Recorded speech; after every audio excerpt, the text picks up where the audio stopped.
मातेफिरूकडून 2 सख्ख्या भावांची हत्या. या धक्कादायक घटनेने पालघर हादरलं. पालघरमधील कुडण येथे एका मातेफिरू व्यक्तीने दोघांची निर्घृण हत्या केल्याची धक्कादायक घटना समोर आली आहे.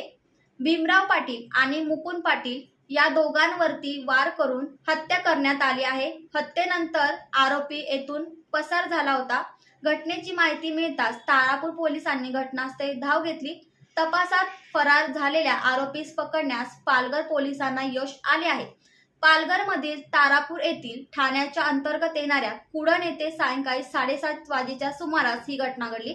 2 भावांची हत्या करून आरोपी कुडण खाडीमध्ये पाण्यात लपून बसला होता. पोलिसांनी आणि ग्रामस्थांनी खाडीमध्ये उतरून त्याचा शोध घेण्यास सुरुवात केली. पोलिसांनी व नागरिकांनी रात्री 11:15च्या सुमारास त्याला पकडले. हल्ला करण्यात व्यक्ती मातेफिरू असल्याचा अंदाज पोलिसांनी व्यक्त